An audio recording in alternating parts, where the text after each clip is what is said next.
Greetings, my beautiful, beautiful twin flames. I missed you guys so much, and what a happy day. I wish you all beautiful, beautiful, happy day. And if you are Muslims, then I wish you happy Eid, Eid Mubarak, blessed Eid. Just what a great day to celebrate the new moon and the new portal which opened on the 14th, coinciding with the end of Ramadan and the beginning of the next Shawwal. The next month is called Shawwal, so first of Shawwal is Eid festival, and I just returned recently from the prayers from the mosque. And I have some amazing news. I have seen my twin flame. Yay! I've seen my twin flame. And guys, it was just amazing. We didn't talk, but we talked with our eyes. You know how twin flames talk with their eyes with each other and energetically and just looking at each other. It's just like thousands of words were exchanged between us. And I am super, super happy not only to see that he's okay. I think he lost a little bit of weight, but I think just like I was so worried. I was so worried not seeing him eye to eye for such a long time, so close, that I just, it's not about missing a person who is your twin flame, because your twin flame is always with you, and physically, yes, you miss them, but we can live with that. I can live with that, but I get worried about him. Is he okay? What's going on? And seeing him there is just warmed up my heart after such a long time, and it was wonderful experience today for me, and fulfilled all my wishes. And I want to share this energy with you. I'm sending you so much love right now, so that you can you guys feel my love? I love you guys so much. I want you to feel it, so that this energy can be, received by you, and so that it can raise your vibration and help you attract your twin flame these days. And so the I want to tell you a little bit about dynamics of how he showed up today, because okay, let me go without further ado to explain what happened.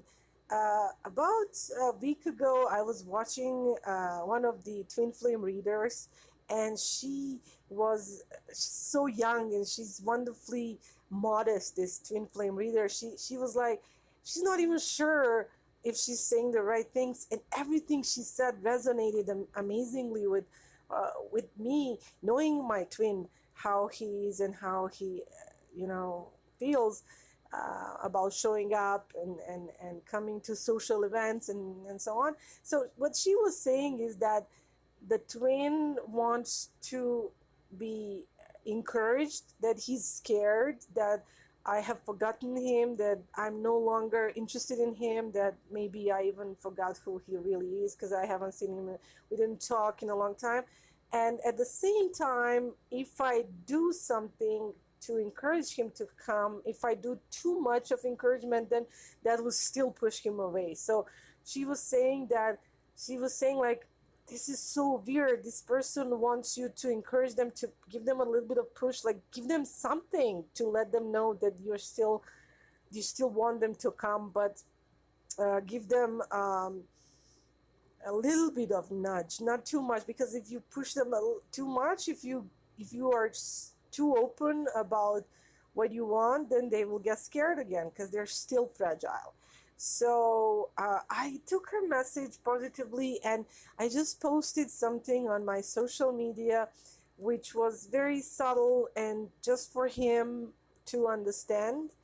And it basically, I said that when I go to the place where we used to meet for prayer, where I still go for prayer, that I have mixed feelings, because I'm happy to be in the place of worship, but at the same time, my feelings are mixed with sadness of of him not being present there. So my feelings are mixed up, sadness and happiness, and like sweet and sour, type of thing. So the way I posted that was just to let him know that my happiness is not complete without him, and that just I want him to know that when I miss him, something huge is missing, even from my worship, even from my love for God. Is just, my love for God is not in any way altered, but it's just like I would feel full happiness and full bliss if he was there too, like he used to be. And so I posted that, and I felt strongly that that would encourage him to come, and because sometimes I know that, and this is hard if you're in separation from your twin, but sometimes I know that he loves me more than himself, just like I love him more than myself. It's like he's my other half that I love more than this half. Although that shouldn't be that way. It should be balanced. We should love ourselves just as much as we love our twin, and that's what we're working on. That's what we have to achieve before the reunion. But anyways, I love him so much, and I don't want him to suffer in any way. I don't want him to be sad, and no matter what. And I know that he feels the same way. So if he's scared to come, if he has still issues and he's still not ready to face me, he will not come. He will rather sacrifice his own happiness, and he will be missing me, and keep the distance and miss me. Even though he does miss me, he will not come if he has other things and fears and he cannot get over that. But if he knows that it's hurting me, and he's 100% sure that I give that statement that it's hurting me, that it's destroying it's not letting me be happy completely, then he will come for my sake, for the sake of my happiness. He will get over his fears and show up. And it worked. He was there, and it was amazing the way we locked our gazes again, locked in. It's unbelievable. It's undescribable how the twin flames look at each other. It's not a common romantic couple lovers look. It's way more than that, and you all know what I'm talking about. Oh, I have goosebumps right now. So that was the great news today, and I feel so much energy that I want to share with you guys, that is so positive. I'm so supercharged right now, from spiritual aspect of this being a holy day, and from my twin flame coming. I'm so full of super positive energy that I'm sending you in waves right now. I'm sending you all over the world, wherever you are right now. I'm sending you my love, and I'm sending you twin flame energy, because we all share that beautiful, beautiful energy. It's like the rays of light, and I hope you feel it. I hope you feel it opening your hearts and your chakras, and giving you that extra push that you need, and today giving you that extra hope and extra silver lining in the sky, that that you're gonna see your twin soon, you're gonna be with your twin soon, you're gonna talk to your twin soon. And so just feel it, just be happy. And before I switch to a next topic, which is gonna be even better than what we just talked about, before I do, I just want to say one thing. On my way home, I stopped at the store to buy a few things for the lunch, and even though I was super happy and super excited, I felt extreme palpitations in my heart chakra. And this is this was more than ever before obvious to me that that feeling was coming from my twin flame's heart. So even though I was happy to see him and my heart was full of happiness, for some reason something must have disturbed him or scared him, maybe something that I maybe triggered in him. I felt that he was afraid. I felt his heart, like feeling in the heart when you're afraid, when you're running from something, when you're scared, when you have bad feeling.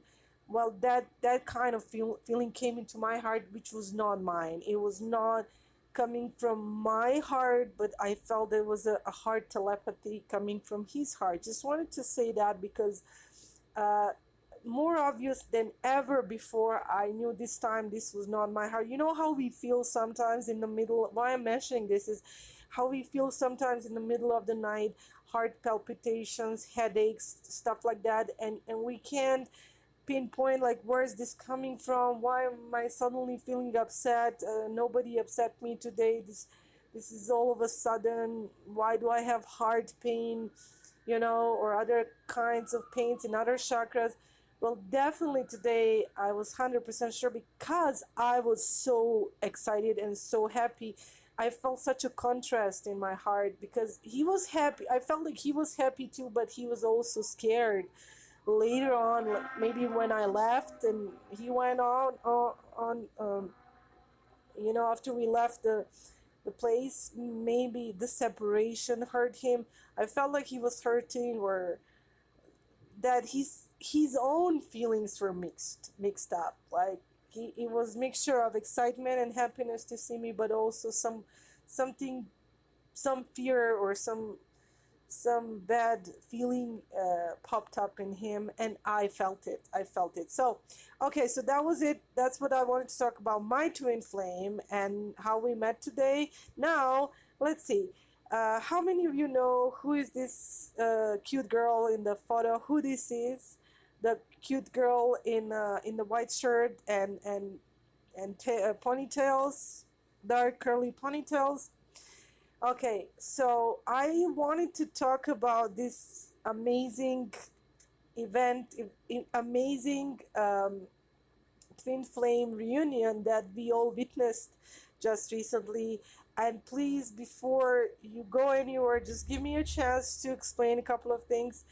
Uh, I'm gonna try to tell you quickly. Just enjoy the picture of this cute girl, and let me just say something. I personally, first of all, I don't watch TV. Second of all, I'm not one of those people that follow the hype.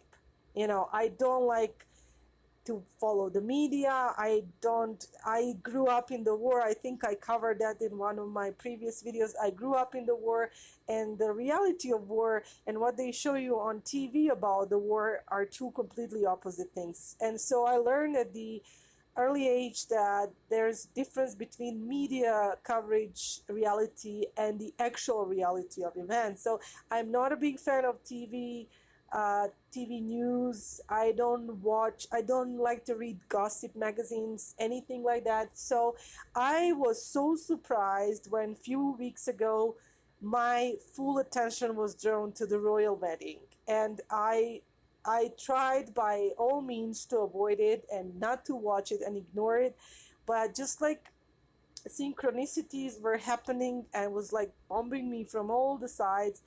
Um, I don't watch TV, it just came up on my social media. Everywhere I looked, it was calling me to pay attention to it. So I was like, okay, fine. Why should I watch that? Because I was never a big fan of royal family, that specific royal family or any other royal family, so to say. I'm not big fans of politicians. I'm just like, I want to live my own life and I don't mix into politics. I've had bad experience as a child with country having bad politics and stuff. So I leave the politics to politicians. I leave the monarchies to monarchs. And by being a Muslim, I don't believe that I should have any celebrity idols or someone to worship. People have sometimes celebrities, famous people that they love so much, they call themselves fans. I'm not a fan of anyone. I am a fan of God. I just love the creator, and I'm just not like into creation that much. I love people, don't get me wrong, but I'm just not big into celebrities or any kind of celebrity couples, anything like that. So I just wanted to make sure that you understand that I'm not kind of girl that follows celebrity couples or anything like that. So when this couple was, I didn't even know who this girl was, because not watching TV, I didn't know anything about that TV show that she was featured in, that she was an actress. I had absolutely no idea about anything about these two until, well, I knew about Harry, but I didn't know about her until that actual day of their wedding. So I was completely unbiased. I watched the wedding just because, as I said, it was just pushed on me from all the sides to pay attention to it. So I was like, okay, I'll give it a chance. So I watched it, and I felt amazing energy coming from these two. The moment actually when she approached him at the altar, and when he turned to her, I noticed the way they looked at each other. Okay, they're in love, they're young people, they're getting married, it's their wedding day, that all is okay. But there was something more than that, and when he said to her, "Are you okay?" it just kind of, something triggered inside of me that I wanted to know more about how did these two met? What was the story behind behind the media coverage and all that. And I wasn't interested in the who was wearing what at their wedding, and the hats and whatever. And there was one more thing that I noticed about this girl at the wedding, was that she didn't have any makeup on. Absolutely minimal makeup. She didn't have any lipstick on. You could see her freckles. And another thing I noticed, those are like that first day when I watched the wedding, was that they both had freckled faces. They had something similar in their physical look, although they come from two different racial backgrounds. He's very very much white, Irish, English, British man, and she has a lot of African American bloodline, and so, but both of them have freckles, so that just drew more of my attention to them. I'm like, so the more I watched, the more I felt. And as I mentioned before in my videos, I am an indigo child, so I can feel energy of people even through the photos and things. So this is Meghan Markle as a child. She's with her cousins and her father. So most of you know, if you don't, then that her father is white, her mom is African American. And anyways, that's not, you can read about that, you can Google that if you haven't already. Probably you heard her story, and maybe you know and you follow this, or maybe you don't. But just give me a chance to explain a few more things why these two are important to us as twin flames. So I just became intrigued. In the next couple of days, I've done intensive research on, not, I wasn't interested on their biographies so much, because I knew stuff about Harry, because me and Harry were about the same age, and I remember when his mom died. As being an indigo, I felt that sadness, that great sadness the child felt when his mother passed away in a car accident. And to me, people view celebrities or royals or people like rich people as someone who maybe carries their pain in a different way than the rest of us. But the thing is, it could actually be quite the opposite. These people are in the eyes of the media, and they don't have much of the private life, so sometimes they have to hide their feelings and their tears and their emotions. And much like, when you go to work and you have a business meeting, imagine that, and and you had just a horrible night before that, or you had a fight with someone in your family that morning, and then you have to go to work or someplace and pretend like everything is fine, and not to show your pain, because you don't want to lose your job, or you have a presentation at work, and you have to put yourself together and not to show that. So I always had feeling that these people who are in the eyes of the media, or celebrities or rich people, that they don't have enough understanding that they are also human beings, that they suffered, and and then there's things that happen to them that don't happen to our regular folks, like assassinations um, and murders, and even if they die natural death, even if it's car accident, people will talk that it was a murder, that someone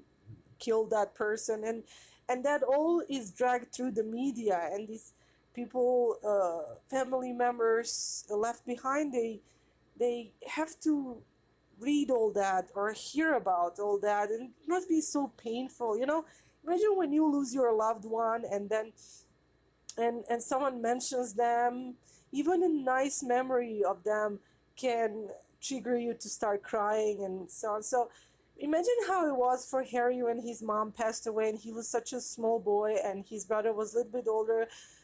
His brother was a teenager. It must have been so hard for them to lose their mom, because she was already divorced from their father. There was a lot of scandal going on in that, and a lot of things, that their mothers and fathers' names were dragged through the media, plus the responsibility they had to carry from the early age of being princes, and one day maybe become kings of Great Britain. So there's a lot of emotional emotional mm, burden on these people, and we have to look at that from our human perspective, like what would we feel in their skin. So that's how I always viewed Harry, because he was about my same age when I was a little bit older than him. So when his mom died, I felt like, oh my God, how would I feel if this happened to me? He must be lost right now. And then his father remarried Camilla, and she came in the house. So he has a stepmother now. All that, it seemed too harsh on a boy his age. So I was always proud of him. Even as I said, I'm not a big fan of their royal family or anything, but I was just looking at him as a human, as a young boy. He tried his best, and he continued his mom's mission and charity work, and obviously he never was a racist. Obviously he always viewed people from equal perspective, and you know some people can just feel that they want to just hate someone who is rich or famous or royal, just because they are rich or famous and royal. But think about them as humans. And so if you look from that perspective, this boy is not a racist, obviously, because when someone is racist, they don't hide it. When someone is racist, they will not go out of their way to prove to the people that they're not racist. It's quite the opposite. So obviously Harry is not a racist. You can see that he traveled through the world. He did a lot of charity work, and visited refugee camps and poor countries. And what I didn't know until I did this research a couple of weeks ago is that royals cannot be into politics. They cannot be part of the political agenda, so they can do charity works and stuff like that. I had no idea. I didn't know that. So I was quite oblivious to that fact. So I collected a few photos for you guys to see that human part of Harry. And this is Harry at the very early teenage years. And in this photo, we can see him with a little boy in Africa that he reunited with. Just recently, he was asked, I don't know, people were curious where that boy was, and he found him again, and they're now friends again. So he always had this interracial kind of affinity to connect with people of different colors, and I think that's great. That's great. That gives great example to his family in the first place, to his father, to his grandmother, you know, to give them example, because you know we come from the regular families, but sometimes we are teachers to our parents of how to be better people, you know. So I think it's great how Harry continued his mom's mission of being good humanitarian, and you know, so yeah, so this is him with that little boy when he himself was a teenager, and then he reunited with him many years later, and the boy was so excited to see Harry again and to hang out with him. And I think it's just a heartwarming story. So, but let's get to the story of the why I think Harry and Meghan are twin flame reunion that happened right in front of our eyes. And I don't know how many of you have realized that. How many of you have suspected that there are twin flames? Have you felt it? Please make comments below, put the likes, and let me know what you think about that, because I strongly believe that these two are twin flames, and for very important reasons for all of us to raise this energy, because they're in the very important spots, public eye. They're gonna play important role in the world's peace attempts and meetings, and a lot of countries.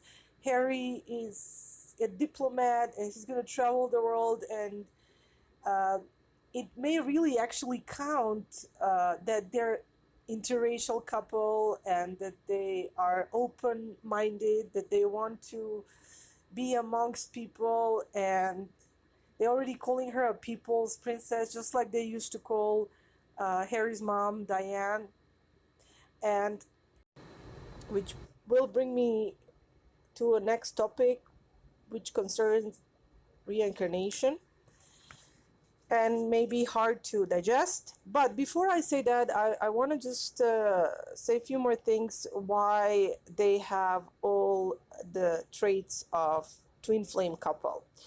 First of all, twin flame couples usually have age difference, okay? In this case, the bride is older than the groom. I think she's almost 5 years older than him. I may be wrong, but still, she's older than him. So that's the first barrier that's broken, and twin flames do break the barriers. Second of all, they have, as I mentioned in the beginning of this video, they have facial similarities, even though they come from different ethnic backgrounds and family genetics. The two of them have that something similar in their smile, something similar in their energy, something, that outgoing type of personality, that when they're put together, that energy just burst, you know. Then she was divorced, just like his mother was divorced. So like she comes to the royal family to break yet another barrier, which is very uncommon for such high society people. Then who have so many rules. So she's a huge rule breaker here, and that's the twin flame thing, you know. Harry's mother was her same, you know, she was very much in the media about being divorced. So he comes from the divorced parents. Meghan's parents were also divorced. Meghan comes from the interracial marriage, which is another thing, that twin flames usually come from either from different nations or from different skin color. And more interesting things is that she's not royal, he's royal, so we have maybe not that much of a heavy obstacle between us and our twin as they did. And so if they could do it, what a great example to your twin flames, say parents, karmics, your twin flame herself or himself, you yourself, when you think like, oh, it's not doable, it's not possible, how are we going to do it? Well, if these two could do it, then they're like icebreakers. That's why I think universe has put twin flames right in front of the eyes of the media, right in the royal seats, and it's just it was just right there. It was a huge reunion, and I was so excited that I could witness it. And while everybody else was talking about dresses and this and that, I was just feeling their energy. And you know how they say when two twin flames reunite, when they walk in the room, they make a huge difference.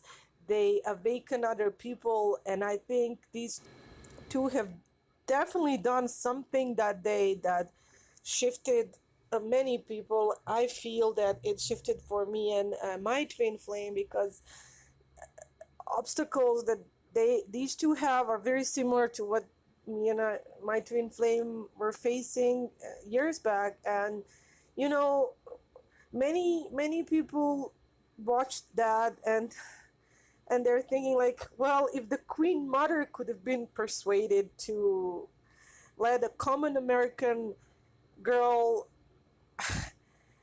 to be in her royal family, then you know, you can get your mother, your twin flame's mother, or whoever, or your mother, to look at the things differently.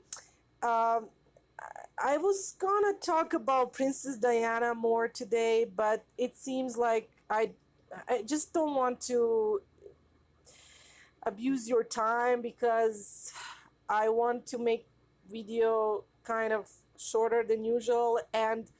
But there's few more things that I want to say about the twin flame energy that they have shown that day and displayed. And I also wanted to see what's going to happen weeks later. Is that feeling gonna stay with me? And did. And I just noticed something very, very intriguing at their wedding, which was the speech made by the American priest who was doing the sermon at their wedding. And I just want to share with you now the words of that. I'm gonna read these words to you, because if you missed the royal wedding, or even if you watched it, please listen carefully what he said. And if you don't think this is the twin flames, if he's not talking about twin flames, then I don't know what he's talking about. So let me show you, let me read this to you while you're watching these photos of Meghan and Harry. And let's hear what the priest had said. And also, I remember, as I said in the beginning, after all this I've said about her coming from parents who are divorced and a common American, and how she went through a bad marriage, and she, you know, got divorced and all that. And I want to leave something for the next video coming up that will be more about Princess Diana and what's going on here regarding her spirit. How is this important? But when I said in the beginning of the video how Harry said to Meghan when she approached him at the altar, when he said, "Are you okay?" It's just like, after I found out all these things that happened to two of them, and how they fought all the obstacles to be together, to be in union, then I understood the importance of those words that Harry, that question is huge when he said to her, "Are you okay?" That human factor. They must have been through a lot. If you know that the fact that only Meghan's mother was on her wedding, nobody else, none of her family. It doesn't matter. Did she not invite them, or they didn't want to come. I know that she has some stepsister that was really saying really bad things about Meghan in the media. And so these people went through a lot to be together. So this is very encouraging for twin flames. Even if you don't believe they're twin flames, I personally do. I believe they are, but and actually very important twin flames because they're in the eyes of the public. But and they do have lots of power on their hands. They will have.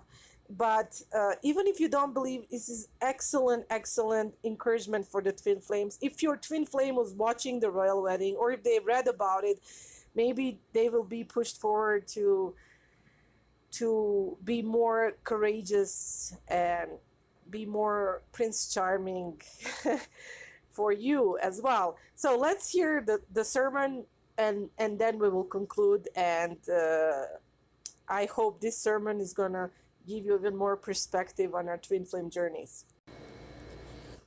The sermon is called The Power of Love. From the Song of Solomon in the Bible, which says, "Set me as a seal upon your heart, as a seal upon your arm, for love is strong as death, passion fierce as the grave. Its flashes are flashes of fire, a raging flame. Many waters cannot quench love, neither can floods drown it." The late Dr. Martin Luther King Jr. once said, and I quote, "We must discover the power of love, the redemptive power of love. And when we do that, we will make of this old world a new world, for love is the only way." There is power in love. Don't underestimate it. Don't even over-sentimentalize it. There is a power in love. If you don't believe me, think about a time when you first fell in love. The whole world seemed to center around you and your beloved. Oh, there is power in love, not just in its romantic forms, but any form, any shape of love. There's a certain sense in which when you are loved and you know it, when someone cares for you and you know it, when you love and you show it, it actually feels right. There is something right about it, and there is a reason for it. The reason has to do with the source. We were made by a power of love, and our lives were meant and are meant to be lived in that love. That's why we are here. Ultimately, the source of love is God Himself, the source of all of our lives. There's an old medieval poem that says, "Where true love is found, God Himself is there." The New Testament says it says it this way: "Beloved, let us love one another, because love is of God, and those who love are born of God and know God. Those who do not love do not know God." Why? Because God is love. There is power in love. There's power in love to help and to heal when nothing else can. There's power in love to lift up and liberate when nothing else will. There's power in love to show us the way to live. Set me as a seal on your heart, a seal on your arm, for love is as strong as death. But love is not only about a young couple. Now, the power of love is demonstrated by the fact that we are all here. Two young people fell in love and we all showed up. But it's not just for and about the young couple who we rejoice with. It's more than that. Jesus of Nazareth on one occasion was asked by a lawyer to sum up the essence of the teachings of Moses, and he went back and he reached back into the Hebrew scriptures. And Jesus said, "You shall love the Lord your God with all your heart, all your soul, all your mind, and all your strength. This is the first and great commandment, and the second is like this: love your neighbor as yourself." And then in Matthew's version, he said, "On these two, love of God and love of neighbor, hang all the law, all the prophets, everything that Moses wrote, everything in the holy prophets, everything in the scriptures, everything that God has been trying to tell this world. Love God, love your neighbors, and while you are at it, love yourself." Someone once said that Jesus began the most revolutionary movement in human history, a movement grounded in the unconditional love of God for the world, and the movement mandating people to live that love, and in so doing to change not only their lives, but the very life of the world itself. I'm talking about power, real power, power to change the world. If you don't believe me, well, there will be some old slaves in America until South who explained the dynamic power of love and why it has the power to transform. They explained it this way. They sang a spiritual even in the midst of their captivity. It's the one that says there's a balm in Gilead, a healing balm, something that can make things right. There's a balm in Gilead to make the wounded whole. There's a balm in Gilead to heal the sin-sick soul. And one of the stanzas actually explains why. They said, if you cannot preach like Peter and you cannot pray like Paul, you just tell the love of Jesus, how he died. Oh, that's the balm in Gilead. This is way of love. It is the way of love. They got it. He died. He didn't die for anything he could get out of it. Jesus didn't get an honorary doctorate for dying. He didn't. He wasn't getting anything out of it. He sacrificed his life. He gave up his life. That's what love is. Love is not selfish and is not self-centered. Love can be sacrificial and in so doing becomes redemptive. And that way of unselfish, sacrificial, redemptive love changes lives, and it can change this world. If you don't believe me, just stop and imagine, think and imagine a world where love is the way. Imagine our homes and families where love is the way. Imagine neighborhoods and communities where love is the way.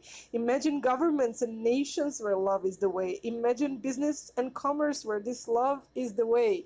Imagine this tired old world where love is the way. When love is the way, unselfish, sacrificial, redemptive.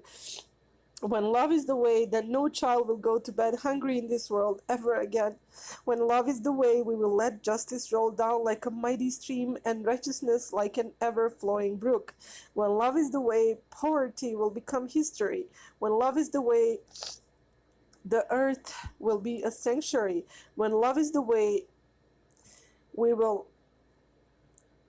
lay down our swords and shields down by the riverside to study war no more. When love is the way, there's plenty good room for all of God's creation, because when love is the way, we actually treat each other well, like we are actually family. When love is the way, we know that God is the source of all of us, and we are brothers and sisters.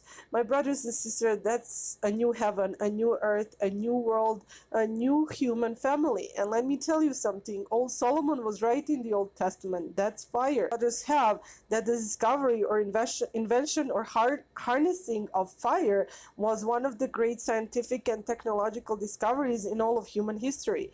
Fire, to a great extent, made human civilization possible. Fire made it possible to cook food and to provide sanitary ways of eating, which reduced the spread of disease in its time. Fire made it possible to heat warm environments and thereby made human migration around the world a possibility, even into colder climates. The advances of fire and technology are greatly dependent on the human ability and capacity to take fire and use it for human good. Anybody got here in car today, an automobile?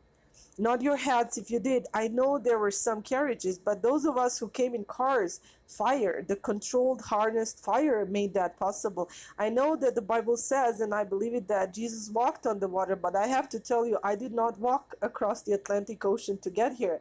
Controlled fire in that plane got me here. Fire makes it possible for us to text and tweet and email and Instagram and Facebook and socially be dysfunctional with each other.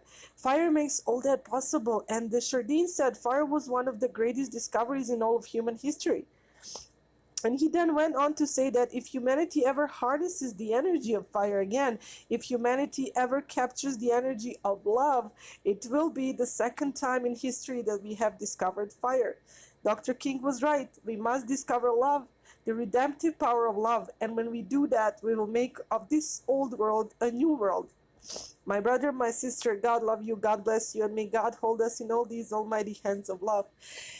And so, if this wasn't a story of the twin flame fire, and if this wasn't talk about Gaia, the new world, the heaven and earth, then I don't know what it was, you know?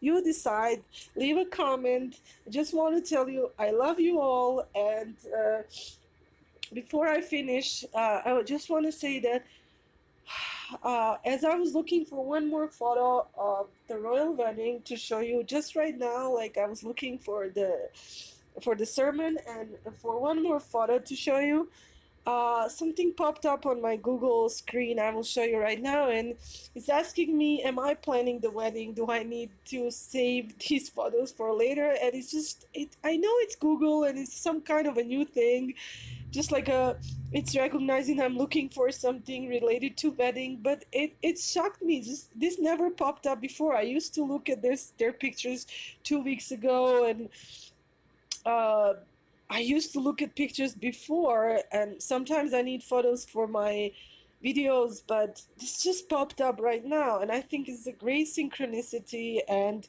I'm sorry I cried. It's just so emotional. This sermon, I was listening to it at the royal wedding as I was watching, but now it's just when I read it, it's amazing. And you guys, I hope you enjoyed it. Love you all, and thank you for watching, and subscribe if you haven't. If you did, thank you so much, and I'll be talking to you soon. God bless you. Salam alaikum, shalom, namaste, and take whatever you like, and blessings upon you. Peace.